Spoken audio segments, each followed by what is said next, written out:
Experience series where we talk about general topics that relate to the parent experience of caring for a child with an orthopedic condition. Today, we have Jacob Codner here with us again to talk about how we go about understanding the medical language that is associated with your child's condition. So, welcome, Jacob. Thanks, Maureen. Thanks for having me.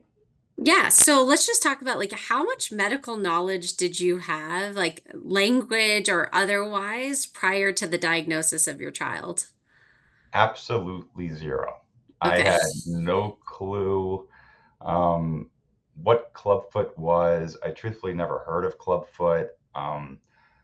Any of the information pertaining to it was new. It was a foreign language to me when I found Mm. out at our 20-week scan what a clubfoot was. Did you ever feel confused by like the terminology? I mean, I think clubfoot alone is such a it, I mean, it brings up kind of a visual picture for me, especially I've talked about this like being a golfer and like a club Mhm. and having that sort of idea. Like I can understand the reference, but it that word alone is hard to like wrap your head around. But were there other times in the treatment where you were like, I don't even understand what they're saying, and then you have to like go and figure it out on your own? Yeah, there was and is, and like you said, I golf as well, so heard clubfoot, and I didn't even realize that a clubfoot looks like the head of a golf club until I actually, Google imaged it and I saw it. And I'm like, Mhm. okay, I can see where that makes sense. But no, I didn't know what it was. I didn't know what any of the terms, any of the acronyms were. Nothing.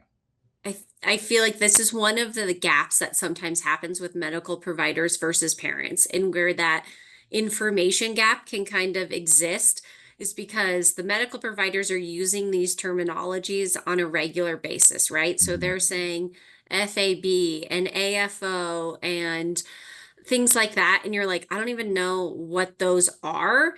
And parents don't always have the ability to go or are brave enough to say, like, stop, can you explain what those things are? And how did you go about like asking or inquiring if you didn't know something? So I did just flat out ask early on, but there's certain acronyms that don't necessarily apply to whatever that patient might be going through, or so even though you may hear some of these, um, you may not even know if they do apply or not. So Hmm. it's an ongoing thing, because you and I could sit here and you could use an acronym associated with bracing and I would have no clue what it is. Hmm. Meanwhile, my son is now 2 and we've gone through the boots and bar, BNB, which I've seen on the Hmm. group, and history just shows with medical progressions, there's always subject to change, there's always evolution, there's always things going to be next groundbreaking. So even though we may learn the acronyms of today, tomorrow they might be different. But Hmm. I was pretty inquisitive with my doctor, and luckily he was pretty good about explaining what it is too. It's just kind of a funny thing, but Yeah. yeah. I think it becomes commonplace for people who are constantly using it. Like even I find as myself, like and the more I get into this world of orthopedics, like I use those terms very interchangeably. Whereas when I first started, I never did. I was like, I don't even know what those are, right? Sure. And I think there's also a gap sometimes between what parents' terminology is, like boots and Hmm. bar, right? Like that's what all of us call it. But then Sure. the medical community will be like, no, it's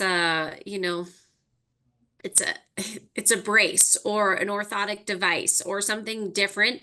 And so there's that gap too of being like, hey, if you don't understand what your doctor's saying, you definitely need to just take a second and be like, hey, I know this might seem silly or like a dumb question, but what does that mean? Because in order for you to really understand, you have to understand what they're saying. And it's okay Agreed. to be like, to admit you don't know what you don't know.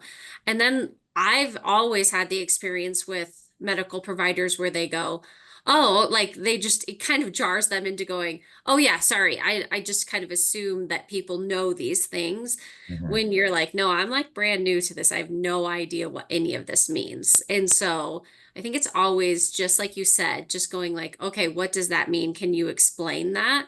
And not feeling, nervous about that, right? And Correct. going, Yeah, okay, and or like you're doing something silly because the terminology that you're seeing in those groups may not be different than what the doctor's terminology is using.